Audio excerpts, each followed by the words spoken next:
How's it going? Hope you are all very good indeed. I'm back with him. Hello. Oh. Yeah, you. And we're going to do another Q&A session. We've had some questions. We did. We had a... I'm going to say a deluge. A deluge? Yeah, certainly more than I kind of thought about. I think because we were season 2 felt like so long ago. We had a few sort of it was a while ago. sort of come in. So we are going to try and rattle through them relatively quickly. I'm going to start with this one from Polly. Hey, Polly. Hi, Paul. How important is a community in a business? So, I think everybody should have some kind of following. Right? Yes. A good position in their marketplace where they get fans or followers. Yeah. But, like, a community is something to be part of, to belong to. Right? Yeah.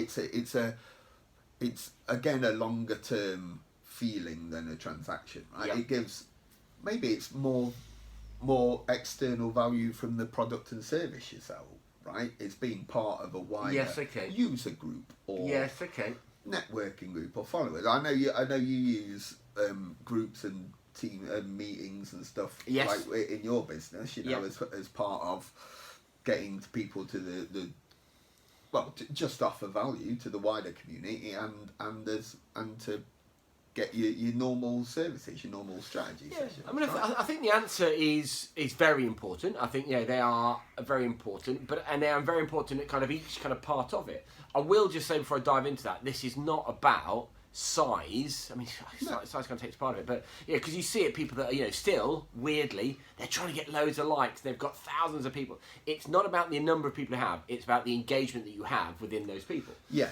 I think there's Seth Godin that wrote a book called Tribes donkeys ago, right? Which was, if you think about caveman days, a tribe is the immediate section of people that offer value to the whole. So not everybody in your neck of the woods, right? Just the people you care about and you share stuff and you collaborate and you converse and you care about. You got all a similar purpose, right? Do you know what I mean? You've all got a like-minded thing, whether you need something or you've come together over that thing. But some of the best groups and communities I've been in have been like 10 people. Like, you have good conversations with 10 people regularly. Yeah, I mean, I think without knowing a bit more about your question, probably whether it is should a business have one, I would sort of say I think you need 3 communities. I think you as a business owner should have a group of people around you, whether that be something formal like a mastermind group or informal like a load of people that you can chat and have coffee to. And I think kind of having that bounce, the place to kind of bounce ideas off, to kind of rant at, to have that. I literally could not imagine my business without me being part of a mastermind group. It just wouldn't work. It gives my head space to breathe. It gives me clarity of action. So that that kind of thing is massively important. I think you should have a community of, let's call it followers, which is people that like what you do, that are interested in what you do, that have some engagement with you as a product or a service, and that kind of thing.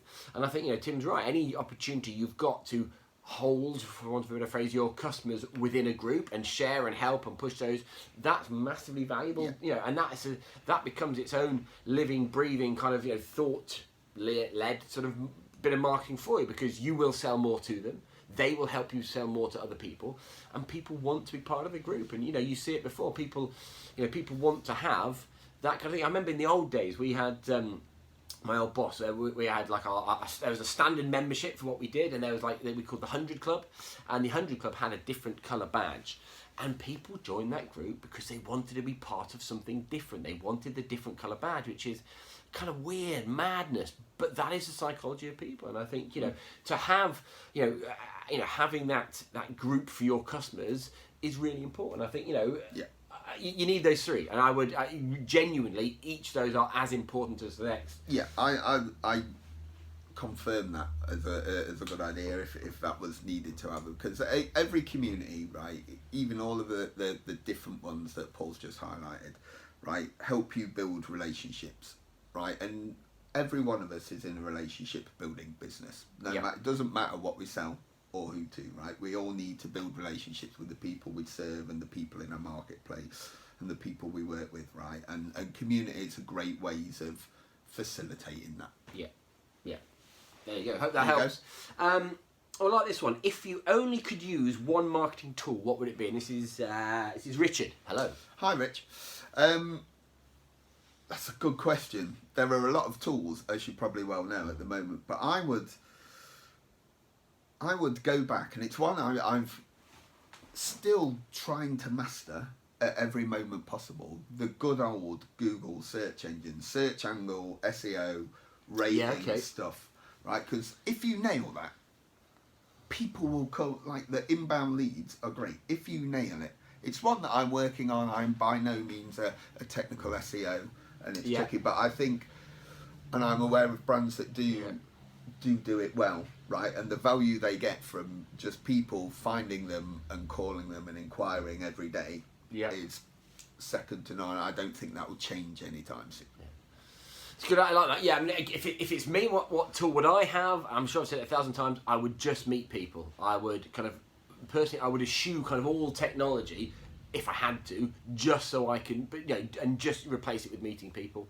Because that's the stuff that has always worked for me, whether it be me on stage doing keynotes, whether me doing kind of opening conventions, whether, that's it, whatever it is, even down to kind of small kind of coffee meets, that's the stuff that does it. And I think, the answer, Richard, is, as ever, who are your people? Who are the people that you really, really, really want to sell to? And they will buy at the price that you want them to buy. Where are those people? What are their issues? And therefore, what is the right way of getting to them? Yeah, there's a video we did before, Rich, that was about doing the right stuff, right? Understanding what works and doing the most of that. There isn't probably one tool, to answer your question, that will do the job, right? There's not one answer to that. There's many ways to skin a cat. Yes. It's your job to understand which one works the best and do more of it. Yeah, lovely. And where are we now? Let's go to this. You'll like this one. Okay. This is from Sarah. Hey, Sarah. Hi, Sarah. I hope things are picking up. But she simply asks, why am I not making more sales? That old chestnut. All yours, mate. That old chestnut. So, it's not just you, Sarah. No. I've not met anybody who's happy with the level of sales that they're generating, like verbatim. So, there's many reasons, right? There's probably a product or service reason. Are you communicating clearly why it's important to the people you want to serve? Yeah. I would say, do you really understand the people who want the thing that you've got, who are having the problem that your thing solves? Yeah. Or is it a pricing issue? Yeah. Right? And I'm one of them marketers that think if it comes down to price, you've done your marketing wrong. Yeah. Right? That's just my personal belief and stuff. So I don't want to bring pricing in there. But some people get it massively wrong. Yeah. I'm fully aware of that, and that may be one of the case. But it's usually to do with people, position, or price. Yeah. I would say. Yeah, I think so. I mean, I don't know what your business is, Sarah, but presuming that people want to buy the thing that you sell, and we still see quite a lot of people that are really excited because they've found a niche in the market and they have no market in the niche, and people simply just don't want it. That's the thing. But provided it is being sold by other people, so it's a thing that works. Experience, dare I say, I do a lot of this. Experience tells me that actually most of the time you've got the wrong target market. I don't know that, but that would be, if I had to kind of think, well, okay, of all those businesses I've sat with, most of the time it will be you've got, you're trying to sell to the wrong people. And that works both ways, kind of, too high and too low, whatever the right phrase is for that. Next on the list is that, if you have got exactly the right people, and this is great because this is kind of factual stuff now. If you've got the right people, the thing you are telling them is not right. It is not useful. It is not relevant. It is not fixing the issue. If you think, well, no, I've tested this, Paul, I know it inside and out. These are exactly the problems that they have. There's always going to be something wrong with that again. But that leads to kind of number 3 of you're trying to do it in the wrong way. You are. I mean, I can think of a big haulage firm that I worked with a few years back, and they were smashing out on Twitter, they were smashing out on Facebook. They were trying to send in email newsletters, and there were 274 people in the country that could buy what they sold. They had the names, addresses, and phone number for those people. and they never spoke to them. They tried to do all this ethereal, cool stuff. Now, you know, it's there. Just go to those people. And I think, you know, realistically, without knowing more, and again, you know, if I can help, drop me a line, I'll do whatever I can on this. But I would guess you're either selling to the wrong people. If it's the right people, then you are... the wrong proposition. You're telling them the wrong thing about it. And if those things are connect, the only thing it can be is that you're doing it in the wrong way. That's it. And I think you probably know, right? You must have sold a thing to somebody. I'm presuming we've sold something, right? Because you want more sales. Yeah. Right. So those people you've sold to, right? You must be able to prove that the thing they bought off you did the job. Yeah. Right. Proof is massive, right? If you can prove what you say, what you promise in your marketing is actually true, more people will buy your stuff. Yeah. Right? So talk to the people who've already bought them. Ask them why they've bought off you. What's the impact it's made? How it's helped them? Do you know what I mean? It's not super complicated. Use that in your marketing. You'll be able to prove what you can do. Just as a marketing tip on the side, proof is massive in conversion. Yeah, and again, you know, if you're wondering as a place to start here, if this kind of stuff is still kind of causing confusion, just get an outside pair of eyes on it. You know, massively. You know, me, Tim, someone get. Hello.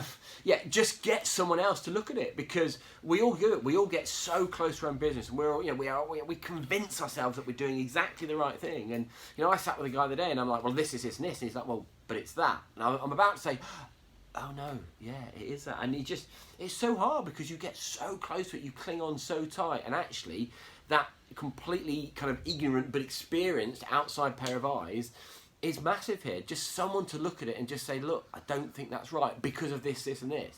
And, you know, I don't know, we need to know a bit more, but, you know, hopefully that is useful, Sarah. Hopefully that is a thing that has kind of, you know, ticked off. But, you know, if we can help any more, give us a shout. All right.